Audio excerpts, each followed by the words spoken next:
ভাগৱতে আমাক কেৱল জীৱনশৈলীৰ কথা কৈ আছে দেই, মনত ৰাখিব। এই কথাখিনি কওঁতে ভাগৱতে কেনে মাধ্যমত কৈছে? আখ্যান, উপাখ্যান, কাহিনী, উপকাহিনী। ইয়াৰ মাজেদি আমাৰ জীৱনশৈলীৰ কথাখিনি কৈ আছে। গতিকে আমি প্ৰতিটো কথা আমি উপলব্ধিৰ দ্বাৰা আমি সংস্কাৰমুখী হ'ব লাগিব। যে আমাৰ এটা জীৱই মাতৃগৰ্ভত স্থিতি হোৱা দিনৰ পৰা মৃত্যু পৰ্যন্ত কি খাব লাগিব, কি খাব নালাগিব, কি কৰিব লাগিব, কি কৰিব নালাগিব, কলৈ যাব লাগিব, কলৈ যাব নালাগিব, সকলো দিশ আমাৰ প্ৰথম স্কন্ধ ভাগৱতৰ পৰা দ্বাদশ স্কন্ধ ভাগৱতলৈ কেৱল জীৱনশৈলীৰ পদ্ধতিবিলাকৰ কথা কৈ আছে। গতিকে মই পৰৱৰ্তী দিশেদি কেনেকৈ আলোচনাটো আনিছে আমি আলোচনা কৰিম। তাৰ আগতে মই আপোনালোকৰ দৃষ্টি আকৰ্ষণ কৰিছোঁ যে ভগৱন্ত আমাৰ সকলোৰে হৃদয়তে আছে। সমস্ত ভূতৰে মই আছোঁ হৃদয়ত। কি কাৰণে আছোঁ? যাদৃশী ভাৱনা জৈছ সিদ্ধি ভৱতী তাদৃশী। যোনে যেনেকৈ ভাবে তেওঁৰ মনৰ ভাৱনা তেনেকৈয়ে পূৰণ কৰিবৰ কাৰণে মই হৃদয়তে আছোঁ। মই কল্পতৰ বৃক্ষৰূপে আছোঁ। ভগৱন্ত আমাৰ হৃদয়ত কল্পতৰু বৃক্ষৰূপে আছে। কল্পতৰু বৃক্ষ বেদৰ মতে প্ৰধানকৈ তিনিজোপা, মনত ৰাখিব দেই। স্বৰ্গৰ কল্পতৰু পাৰিজাত, মৰ্ত্যৰ কল্পতৰু ভকত আৰু বৈকুণ্ঠৰ কল্পতৰু ভগৱান বা ভাগৱত। আপুনি ভাগৱতত যি বিচাৰে তাকে পাব, ভগৱন্তৰ পৰা যি বিচাৰে তাকে পাব। ল'ৰা লাগিলে ল'ৰা দিম, ছোৱালী লাগিলে ছোৱালী দিম। আজি আমাৰ বহুত দম্পতীয়ে ভাগৱতৰ এই দৰ্শনটো নজনাৰ কাৰণে বহুত কোৱালিফাইড, বহুত উচ্চপদস্থ বিষয়ত চাকৰি কৰা বহু দম্পতী বাঞ্ছিত ফলৰ পৰা বঞ্চিত হৈ আছে। কিয়? তেওঁলোকৰ পুথিগত ডিগ্ৰী একদম চূড়ান্ত। কোনোবাই ডক্টৰেট ডিগ্ৰী লৈছে, কোনোবাই মাষ্টাৰ ডিগ্ৰী লৈ ডিগ্ৰীৰ ক্ষেত্ৰত একদম চূড়ান্ত হৈ আছে, কিন্তু আধ্যাত্মিক দিশত নাই বা ভাগৱতৰ এই আধ্যাত্মিক দিশটো নজনাৰ কাৰণে আজি আমাৰ বহুত দম্পতী বাঞ্ছিত ফলৰ পৰা বঞ্চিত হৈ আছে। মই সেই বিষয়ে বহলকৈ আলোচনা কৰি যাম। এতিয়া আমাৰ এই বৃহদত ৰজাই যি দুগৰাকী ভাৰ্যা বিয়া কৰাই বৃদ্ধ বয়সলৈকে সতী সন্ততি নাই। সেইকাৰণে ৰজাৰ পাৰ্থিৱ সম্পদবিলাকে তেওঁক সান্তনা দিব পৰা নাই। মই অলপ আগতে কৈছোঁ যে আমাৰ পাৰ্থিৱ ধন সম্পত্তি যিবোৰ আমি ঘটিছোঁ বা আছে, সেইবিলাকে আমাৰ মনৰ সন্তুষ্টি দিব নোৱাৰে আৰু বাঞ্ছিত ফলবিলাক আমাক সেইবিলাকে দিব নোৱাৰে। সেইকাৰণে আমাৰ গুৰুজনাই কৈ থৈ গৈছে, আন যত হবে মিছা ভক্তিৰ অভাৱে। আপোনালোকে ভাবিবলৈ শিকক আৰু শিকাওক। আপোনালোকে এই 5 দিনীয়া অনুষ্ঠান পাতিবলৈ ভাবিলে উদ্যোক্তাসকলে গাঁওবাসীয়ে কাৰণেহে পাৰিছে। ভাৱেন লভতে সৰ্বম, ভাৱেন দেৱদৰ্শনম, ভাৱেন লভতে পৰম জ্ঞানম, তস্মাৎ ভাৱ অৱলম্বনম। আমি ভাবিবলৈ শিকিব লাগিব দেই, জানিব লাগিব। আজি ভাবিবলৈ নজনাৰ কাৰণে আমাৰ বহুত দম্পতী বাঞ্ছিত ফলৰ পৰা বঞ্চিত হৈ আছে, কিন্তু ভগৱান আমাৰ হৃদয়তে আছে। আমি কেনেকৈ ভাবিব লাগিব? এই কাহিনীৰ মাজেদি আমাক এটা দেখাই আছে যে বৃহদত ৰজাই দুগৰাকী যজা কইনা বিয়া কৰাই বৃদ্ধ বয়সলৈকে সংসাৰ কৰা স্বত্তেও সতী সন্তান নাই। তথাপিতো তেওঁ কামনা এৰি দিয়া নাই। তেওঁ কি কৰিলে?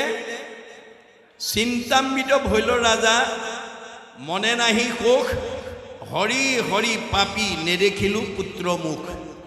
ৰজা হ'ল, ৰাজকীয় সম্পত্তি, ৰাজকীয় সন্মান, ৰাজকীয় ভোগ সকলো কৰিছে, কিন্তু পুত্ৰ নোহোৱাৰ কাৰণে তেওঁ প্ৰকৃত আনন্দৰ পৰা বঞ্চিত হৈ আছে। এই কথা তেওঁ নিজে স্বীকাৰ কৰিছে। গৌতম নন্দন কৌশিক মুনিবৰ, তীব্ৰ তাপে শ্ৰান্ত টান ভৈল কলেবৰ। যে গৌতম ঋষিৰ পুতেক কৌশিক মুনিয়ে উগ্ৰ তপস্যাৰ দ্বাৰা তেওঁ গোটেই শৰীৰ জ্বলন্ত কৰি ৰাখিছে। আপোন ইচ্ছাই ঋষি গৈলতান ঠাই বৃক্ষমূলে বহিল শীতল ছায়া পায়। যে নিজৰ ইচ্ছামতে ঋষিয়ে গৈ সেই ৰাজ্যত এজোপা গছৰ তলত গৈ ছাঁ পাই তাতে বহিলগৈ। বৃহদত্ত ৰাজা দুয়ো পত্নী সমন্বিতে আগৰবাহী ঋষিক পুজিলা বিধিমতে। যে তেওঁৰ ৰাজ্যত গৈ এজোপা বৃক্ষৰ তলত সেই গৌতম নন্দৰ পুতেক কৌশিক মুনিয়ে বহি থকা দেখি পাই সপত্নীৰে সৈতে গৈ তেওঁক বিধিমতে সেৱা জনাইছে। দিব্য পঞ্চামৃত ৰাজা কৰাইলা ভোজন তুষ্ট হোৱা ঋষি পাছে বুলিলা বচন। তেওঁক দিব্য পঞ্চামৃত অন্ন ভোজন কৰোৱাৰ কাৰণে ঋষি তেওঁলোকৰ আপ্যায়নত সন্তুষ্ট হৈ ক'লে তোমাক কি বৰ লাগে কোৱা। তুষ্ট ভৈলো ইষ্টবৰ লয়ো নৰপতি সভাৰ যে নিৰ্পতি পাছে কৰিলা কাকুতি। এয়া ৰজাই যি মহান উদ্দেশ্য আশা লৈ পেলাই তেওঁৰ কাষত গৈছিল সেই আশাৰ সঞ্চাৰ দেখি তেওঁ পৰম আনন্দিত হ'ল। মনত ৰাখিব দেই, ভগৱান আমাৰ হৃদয়তে আছে। আপুনি ভাবক, ভাবিবলৈ শিকক। ভাল কাম এটা কৰিম বুলি ভাবিব লাগিব। ধন থাকিলেও কৰিব নোৱাৰিব পাৰে যদি নাভাবে। সেইকাৰণে আমাৰ ভাগৱতত গীতাত দেখুৱাইছে, কৃষ্ণই অৰ্জুনক কৈছে, শুনা ধনঞ্জয়, ধন নহ'লে কাৰ্য নিশিজয়। মই তোমাক ধনটো সৎকাম কৰিবৰ কাৰণে দিছোঁ আৰু জীৱনৰ নিৰাপত্তাৰ কাৰণে দিছোঁ। মই দিয়া ধন থাকি যদি তুমি চোৰ ডকাইত উগ্ৰপন্থী বলি হ'ব লগা হয়, মই দিয়া ধন থকাৰ কাৰণে যদি তুমি নিজৰ জীৱনটো আনৰ ক্ষেত্ৰত এৰি দিব লগা হয়, তেতিয়া তোমাৰ ধন উপাৰ্জনৰ সাৰ্থকতা ক'ত? গতিকে ধন কেনেকৈ উপাৰ্জন কৰিব লাগে, কেনেকৈ ব্যয় কৰিব লাগে, এই বিষয়ে মই ভাগৱতত লিখি থৈ আছোঁ। অৰ্থ আৰ্জি বাৰ কিঞ্চিত একো নাহি ফল, যদি নভ জয় হৰি চৰণ কমল। আমি উপাৰ্জন কৰা ধনেৰে যদি আজিৰ দৰে ঈশ্বৰ সেৱা কামত লগাব নোৱাৰোঁ, সেই ধনৰ কোনো মূল্য নাই। কিয়? দুখ কৰি ধন ধান আৰ্জা যত মানে কৃষ্ণে এৰে যদি তাকো খাইবে আনে। আপুনি ব্যৱসায় বাণিজ্য কৰি হওক, চাকৰি কৰি হওক, বিভিন্ন উপায়েৰে বহুত ধন উপাৰ্জন কৰি বেংকত ফিক্সড ডিপজিট কৰি থ'ব পাৰিব। কিন্তু যিদিনাখন আমাৰ দেহৰ পৰা কৃষ্ণ ওলাই যাব, আত্মা ওলাই যাব, সেইদিনাখন আমি ফিক্সড ডিপজিটৰ ধনখিনি আৰু ভোগ কৰিবলৈ নাপাওঁ। কোনে কৰিব? নমিনীয়ে কৰিব। সেইকাৰণে গুৰুজনে ভাগৱতৰ মাজেদি কৈছে, নিজ হস্তে আৰ্জি যদি উপজগন্নাথ, কিছু ব্যয় কৰি উপ হৰিৰ সেৱা। তুমি জীয়াই থাকোঁতেই এই দুখন হাতেৰে যি উপাৰ্জন কৰিছা, তাৰ কিবা এটা অংশ মোৰ কামত দিল খুচিকে ব্যৱহাৰ কৰিবা। জীৱা কিছু আছে ধন, তেজা তাৰ মোহমন, কিছু ব্যয় কৰা হৰি অৰ্থে। বোলে কি লাভ কি হ'ব? তেবেকে ভকতি বাঢ়ে, মাধৱত প্ৰেম চৰে, তেবে ধন নাযায় তাৰ ব্যৰ্থে। আজি 5 দিনীয়া কাৰ্যসূচী সফল ৰূপায়ণৰ কাৰণে আপোনালোকৰ এই শালমাৰী সমাজৰ গাঁৱৰ ৰাইজে সামৰ্থ্য অনুসৰি কোনোবাই 10,000, কোনোবাই 5,000, কোনোবাই 2,000, কোনোবাই 1,000, কোনোবাই চাহ জলপান, কোনোবাই অন্ন আদি দিছে। দেখাত খৰচ হৈছে, আচলতে জমা হৈছে। কেনেকৈ? এক গুণ লগাইলে অনন্ত গুণ হয়, নাজানি মুগুদ সবে ধন সাঞ্চিত হয়। ভগৱানে কৈছে, মোৰ কামত এগুণ লগালে মই তোমাক অনন্ত গুণ দিম। মই ভকতৰ ধাৰ নেখাওঁ। তুমি 2 হাতে দিবা, মই 4 হাতে দিম। তুমি এগুণ লগাবা, মই অনন্ত গুণ লগাম। মই ভকতৰ ধাৰ নেখাওঁ। আৰু তাৰ উদাহৰণ দ্ৰৌপদীৰ ক্ষেত্ৰত দেখুৱাই থৈ গৈছে। আপোনালোকে জানে, কৃষ্ণৰ 16,108 গৰাকী ভাৰ্যা, 8 গৰাকী চবতকৈ ধুনীয়া, যাক অষ্টমহিষী বুলি কয়। কৃষ্ণই বাকীবিলাকতকৈ 8 গৰাকীক বেছি ভাল পায়। তেওঁলোকতকৈ আকৌ দ্ৰৌপদীক বেছি ভাল পায়।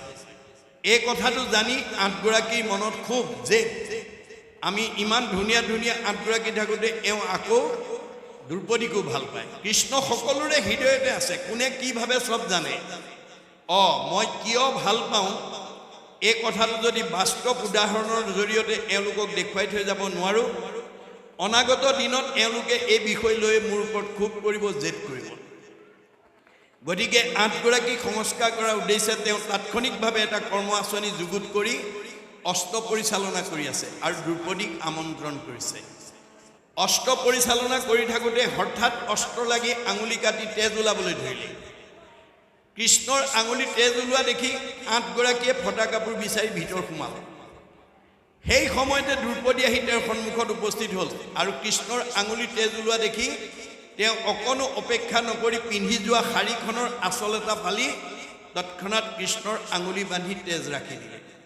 8গৰাকীয়ে ফটা কাপোৰ লৈ আহি চাই, দ্ৰৌপদীয়ে আঙুলি বান্ধিলেই, ভালেতো এওঁক ভাল পায়। সেইদিনাহে বুজি পাইছে যে কৃষ্ণই আচলতে দৈহিকভাৱে নহয়, ভক্তিত ভাল পায়। তেওঁলোক সংস্কাৰ হৈ গ'ল, কিন্তু দ্ৰৌপদীৰ এটুকুৰা বস্ত্ৰ ধাৰ লাগিল। এটুকুৰা বস্ত্ৰৰ ধাৰ তেওঁ অনন্ত বস্ত্ৰৰূপে পৰিশোধ কৰি জগতলৈ নিদৰ্শন এৰি থৈ গৈছে। কোনদিনা? ৰজস্বলা অৱস্থাত যিদিনাখন দুঃশাসনে দ্ৰৌপদীক চুলিত ধৰি আনি ৰাজসভাত বস্ত্ৰহৰণ কৰিছিল, সেইদিনাখন বস্ত্ৰৰ ধাৰ বস্ত্ৰৰে পৰিশোধ কৰি দ্ৰৌপদীক ৰক্ষণাবেক্ষণ দিছিল। দ্ৰৌপদীক যদি দিয়ে আমাক নিদিব কিয়? এই বিশ্বাস লৈ আমি কাম কৰিব লাগিব। যাৰ কাৰণে দাৰ্শনিক পণ্ডিতে কৈছে, to be faithful to your land will be faithful to you. আমি মাটিডৰাক বিশ্বাস কৰি খেতি কৰিবলৈ শিকক। মাটিডৰাই কেতিয়াও বিশ্বাস ভংগ নকৰে। আমি ঈশ্বৰক বিশ্বাস কৰি কৰ্ম কৰিবলৈ শিকক।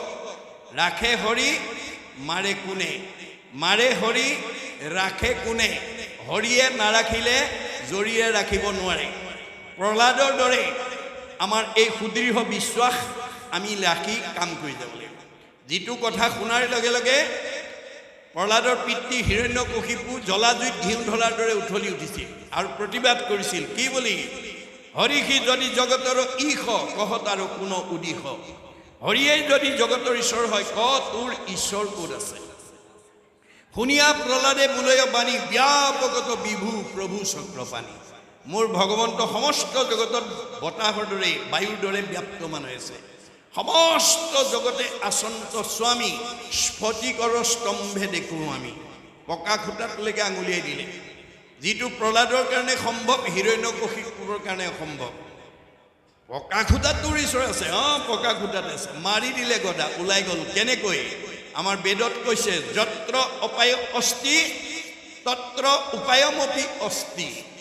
য'ত অপায় থাকে ভগৱন্তই ভকতক ৰক্ষণাবেক্ষণ দিবৰ কাৰণে তাতেই উপায়ৰ ব্যৱস্থা কৰে। অপায়টো কি আছিল? প্ৰহ্লাদৰ পিতৃ হিৰণ্যকশিপুৱে ভাতৃবধি প্ৰতিশোধ বৰাহৰূপী ভগৱন্তৰ ওপৰত ল'বৰ কাৰণে আকাশ চাই ঊৰ্ধ্ববাহু হুই থাকিলা ভূমিক অংগুষ্টে চুই। ভৰিৰ আঙুলিত ভৰ দি সূৰ্যলৈ চাই জতাৰ দীপিতি দেশন্তই ত্ৰাস প্ৰলয়ৰ সূৰ্য যেন প্ৰকাশ। প্ৰলয়ৰ সূৰ্যৰ দৰে জতাত জ্বলি উঠিছিল। ব্ৰহ্মাক চিন্তিয়া আশা মনত বহি গ'ল দিব্য বৰিষত। হাজাৰ হাজাৰ বছৰ পাৰ কৰিছে, ব্ৰহ্মাক একান্ত মনে চিন্তি আছে। ঢাকিল তনু উই মাটি তুলি শৰীৰৰ মাংস খাইলা সমূলি। তেওঁৰ মাংস উয়ে খাই পেলালে। গজিল টাংক ঢাকি বেৰুত ঝাপ, তথাপি কটাক্ষ নাহি কেইটা। গছ গজি গৈছে গাত, তথাপি ভূক্ষেপ নাই। ব্ৰহ্মা আহি সঞ্জীৱনী ছটিয়াই জীৱন্ত কৰি ক'লে, বৎস তুমি ইমান কঠোৰ তপস্যা কিয় কৰিছা? প্ৰভু, তুমি যদি মোৰ প্ৰতি সন্তুষ্ট হৈছা, মোক অমৰ বৰ দিয়া। এতিয়া ব্ৰহ্মাই ক'লে, বৎস, অমৰ বৰ দিব পৰা অধিকাৰ ভগৱন্তৰ বাদে আমাৰ দেৱতাৰ হাতত নাই। তাৰ বাদে কি লাগে কোৱা? হিৰণ্যকশিপুৱে পৰোক্ষভাৱে ব্ৰহ্মাৰ পৰা অমৰ বৰে লৈ ল'লে। কি বুলি ক'লে? তেনেহ'লে তোমাৰ সৃষ্টিৰ ত্ৰৈলোক্যৰ প্ৰাণীৰ হাতত মোৰ মৃত্যু হ'ব নোৱাৰিব। দিনতো মাৰিব নোৱাৰিব, ৰাতিও মাৰিব নোৱাৰিব, বাহিৰতো মাৰিব নোৱাৰিব, ভিতৰতো মাৰিব নোৱাৰিব। দিনতো মাৰিব নোৱাৰিব, ৰাতিও মাৰিব নোৱাৰিব, অস্ত্ৰই মাৰিব নোৱাৰিব, শস্ত্ৰই মাৰিব নোৱাৰিব, আকাশতো মাৰিব নোৱাৰিব, পাতালতো মাৰিব নোৱাৰিব। সেই বৰটোকে দিয়া। ব্ৰহ্মা হোলাভাই মোলা তথাস্তু বুলি দি দিলে। দিয়াৰ লগে লগে হিৰণ্যকশিপুৱে প্ৰকাণ্ডে অমৰ বৰ ল'লে। স্বৰ্গমধ্য পাতালৰ প্ৰাণী ব্ৰহ্মাৰ সৃষ্ট।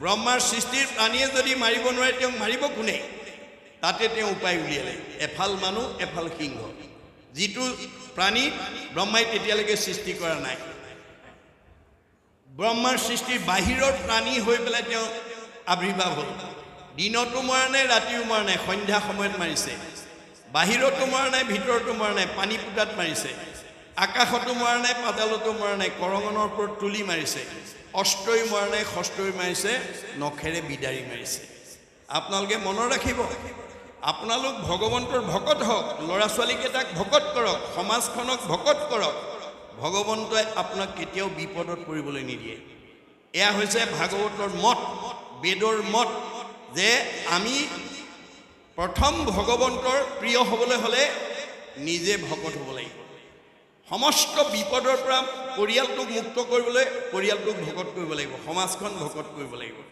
কাৰণ ভগৱন্তৰ বৈশিষ্ট্য কি তেওঁ নিজতকৈও ভকতক ভাল পায় এই কথাটো যাবৰ সময়ত উদ্ধৱক কৈ থৈ গৈছে উদ্ধৱ ব্ৰহ্মা হৰ হলায়ুধ লক্ষ্মী প্ৰিয় জায়া মই ব্ৰহ্মাকো ভাল পাওঁ দাদা বলভদ্ৰকো ভাল পাওঁ শিৱকো ভাল পাওঁ এওঁলোক তিনিজনতকৈ মোৰ ভাৰ্যা লক্ষীক মই বেছি ভাল পাওঁ লক্ষীতকৈও পৰম সুন্দৰ মোৰ দেখা ইটো কায়া মোৰ নিজৰ ভাৰ্যাজনীতকৈও মোৰ নিজৰ দেহটোক মই বেছি ভাল পাওঁ আৰু মোৰ নিজৰ দেহটোতকৈও সবাতো অধিক তুমি মোৰ প্ৰিয়তম নাহি আন বান্ধৱ উদ্ধৱ তুমি হম মই নিজতকৈও তোমাক ভাল পাওঁ মনত ৰাখিব এইটো ভগৱন্তৰ মুখৰ বাণী বেদবাণী শাশ্বত সনাতন এতিয়া আমি ভাগৱতৰ এই কথাটো জনাৰ পিছত আমি ঈশ্বৰৰ প্ৰিয় হ'বলৈ হ'লে মই ভকত হ'ব লাগিব মোৰ পৰিয়ালটোক ভকত কৰিব লাগিব সমাজখনক ভকত কৰিব লাগিব ভকত কৰিবলৈ চেলেং গামোচা ডিঙিত পিন্ধাই দিলে নহ'ব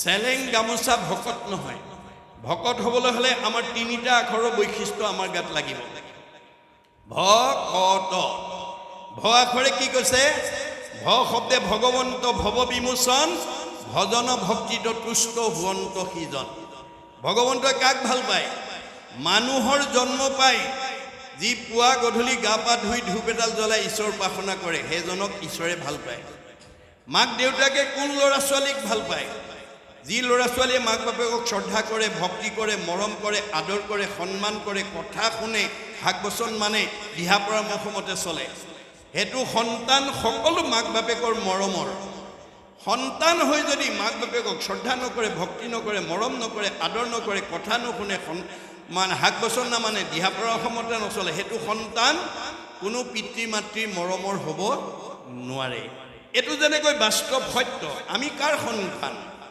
আমাক ভাগৱতে কৈছে যিজনৰ ত্ৰিপিটিত তুষ্ট হ'ব দেও জানিবা সিজন পিতৃ এক কৃষ্ণ দেও আমাৰ সকলোৰে পিতৃ কৃষ্ণ আমি তেওঁৰে সন্তান এতিয়া আমি তেওঁৰ সন্তান হৈ ৰাতিপুৱা গধূলি গা পা ধুই পৰিয়ালৰ ল'ৰা ছোৱালীবিলাকে বা নিজে আপুনি ঈশ্বৰ উপাসনা কৰিছেনে নাই ঈশ্বৰৰ নাম লৈছেনে নাই তাৰ ওপৰতহে আপোনাক কিমান ভাল পাব কিমান বেয়া পাব কিমান উন্নতি কৰিব কিমান অধুন্নতি যাব নিৰ্ভৰ কৰিব গতিকে এক নম্বৰ ভ আখৰটো আমি মানুহৰ জন্ম পাই যাতে ঈশ্বৰক ভজনা কৰিব পাৰোঁ তাৰ প্ৰতি আমি গুৰুত্ব দিব লাগিব ক শব্দে কৃষ্ণ ভজি পবিত্ৰ পৰম আত্মাক দেশন্ত কৃষ্ণ সমস্ততে সম ক আখৰটোৱে কৈছে আত্মা দৃষ্টিত আমি সকলো সমান আত্মাৰ মতা নাই মাইকী নাই বগা নাই ক'লা নাই ওখ নাই চাপৰ নাই শকত নাই ক্ষীণ নাই আপোন নাই পৰ নাই চুত নাই বৰ নাই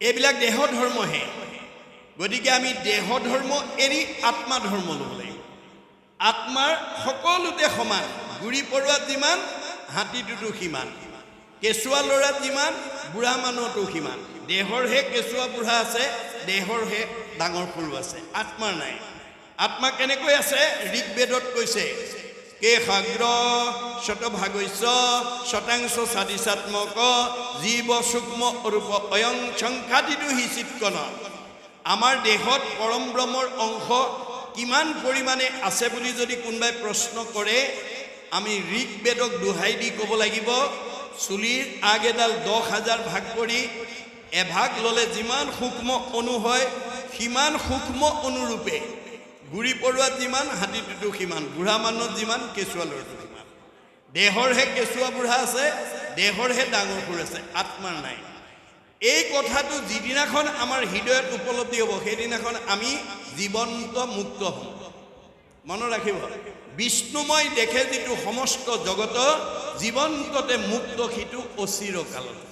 আজি আমাৰ ক আখৰৰ অভিজ্ঞতা নোহোৱাৰ কাৰণে, ক আখৰৰ জ্ঞান নথকাৰ কাৰণে বহুত পৰিয়ালৰ শাহুৱেকে বোৱাৰীয়েকক অন্তৰত আঘাত পোৱাকৈ কথা কয়, আৰু বোৱাৰীয়েকক নিজৰ ছোৱালী বুলি নাভাবে, এওঁ আমুকৰ জীয়েক বুলি ভাবে, অৰ্থাৎ দেহ ধৰ্ম লৈ আছে। বহুত বোৱাৰীয়ে শাহুৱেকৰ অন্তৰত আঘাত পোৱাকৈ কথা কয়, শাহুৱেকক নিজৰ মা বুলি নাভাবে, কিয় তেওঁ দেহ ধৰ্ম লৈ আছে। এওঁ আমুকৰহে মা, মোৰ মা নহয়। যিদিনালৈকে আপোনালোকে দেহ ধৰ্ম লৈ থাকিব, দেহ মানে মায়া, অজ্ঞান আন্ধাৰ, অনিত্য, অশ্বাশ্বত। গতিকে দেহ ধৰ্ম যেতিয়ালৈকে আমি লৈ থাকিম, এই তিনিটা লেয়াৰৰ তলত ঘূৰি থাকিব লাগিব দেই। মনত ৰাখিব, পুনৰপি জনমম পুনৰপি মৰণম, পুনৰপি জনমম পুনৰপি মৰণম। যাৰ কাৰণে আমাৰ কেতিয়াবা কিছুমান শাহুৱে লগৰজনীক গৈ কয়গৈ, বুজিছা মই আজি বোৱাৰীক ঠিকছে দি দিছোঁ, একদম হৃদয়লৈকে ভেজাই দিছোঁ। কেতিয়াবা আকৌ বোৱাৰীয়েকেও শাহুৱেকক তেনেকৈ অন্তৰত আঘাত দি লগৰজনীক কয়গৈ, মই আজি শাহুক একদম ঠিককৈ দি দিছোঁ, হৃদয়লৈকে ভেজাই দিছোঁ। ভগৱানে কৈছে, কাক দিছা? চবতে দেখোন ময়ে আছোঁ। যত দেখা ভূত প্ৰাণী সবাহাকে বিষ্ণুমানী, হিংসা এৰি কৰা উপকাৰ। চবতে দেখোন ময়ে আছোঁ, শাহুৰৰ দেহতো ময়ে আছোঁ, বোৱাৰীৰ দেহতো ময়ে আছোঁ। মোকে দুখ দিবা, মোকে আঘাত দিবা, মোকে অন্যায় কৰিবা, মোকে ঠগিবা, মোৰে সীমা ঠেলিবা, আৰু মই তোমাক ভালে ৰাখিব লাগে। ভাগৱত পঢ়ি এইবিলাক স্বভাৱ এৰিবা। বেয়া এৰি ভাল ল'বৰ কাৰণে ভাগৱত শুনিবলৈ আহিব লাগে। যিদিনাখন শাহুৱেকে আত্মাত